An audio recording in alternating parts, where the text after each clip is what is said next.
ನಮ್ಮ ಜೊತೆ ಕಾಂಗ್ರೆಸ್ನ ಹಿರಿಯ ಶಾಸಕರಂತ ಟಿ ಬಿ ಜಯಚಂದ್ರ ಅವರು ಇದ್ದಾರೆ. ಬನ್ನಿ ಮಾತಾಡ್ಸೋಣ ಸರ್. ಡಿ ಕೆ ಶಿವಕುಮಾರ್ ಅವರು ಮುಖ್ಯಮಂತ್ರಿ ಆಗ್ತಿದ್ದಾರೆ, ತಮಗೆ ವೈಯಕ್ತಿಕವಾಗಿ ಯಾವ ರೀತಿ ಖುಷಿ ಇದೆ ಸರ್? ವೈಯಕ್ತಿಕವಾಗಿ ಅಂತ ಹೇಳಿದ್ರೆ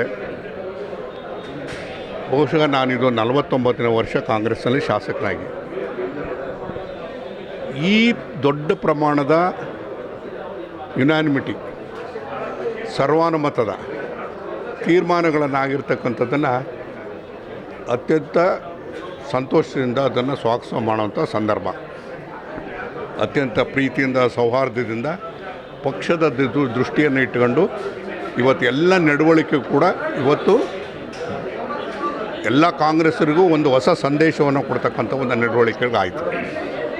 ಇವತ್ತು ಸಿದ್ದರಾಮಯ್ಯನವರು ಪ್ರಪೋಸ್ ಮಾಡಿದರು, ಅದನ್ನು ಪರಮೇಶ್ವರ್ ಅವರು ಸೆಕೆಂಡ್ ಮಾಡಿದರು.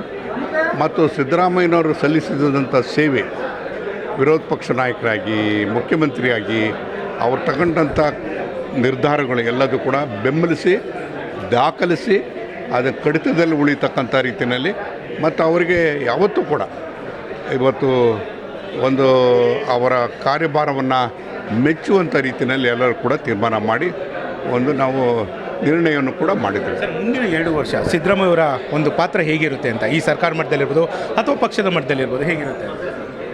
ಸಿದ್ದರಾಮಯ್ಯನವರು ಅತ್ಯಂತ ಸೀಸನ್ಡ್ ಪಾಲಿಟಿಷಿಯನ್.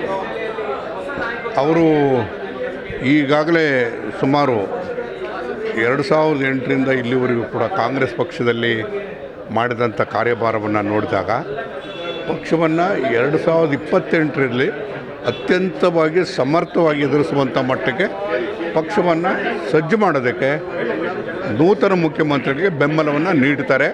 ಅದು ಆಗ್ತದೆ. ಸಿದ್ದರಾಮಯ್ಯ ಸಂಪುಟದಲ್ಲೇ ತಾವು ಮಂತ್ರಿ ಆಗಬೇಕಾಗಿತ್ತು, ಆದರೆ ಎಲ್ಲೋ ಒಂದು ಕಡೆ ಕೊನೆಯ ಕ್ಷಣದಲ್ಲಿ ಕೈ ತಪ್ಪಿತ್ತು. ಈಗ ಡಿ ಕೆ ಶಿವಕುಮಾರ್ ಮುಖ್ಯಮಂತ್ರಿ ಆಗ್ತಿದ್ದಾರೆ, ಅವರ ಸಂಪುಟದಲ್ಲಿ ಡಿ ಬಿ ಜಯಚಂದ್ರ ಯಾವ ಒಂದು ಸ್ಥಾನದಲ್ಲಿ ನಾವು ನೋಡ್ಬೋದು ಅಂತ ಸರ್? ನೋಡೋಣ ಏನೇನಾಗುತ್ತೆ. ನಾನು ಆಕಾಂಕ್ಷಿ ಇದ್ದೀನಿ ಅಂತ ಇಲ್ಲಿ ಹೇಳಿದ್ದೀನಿ.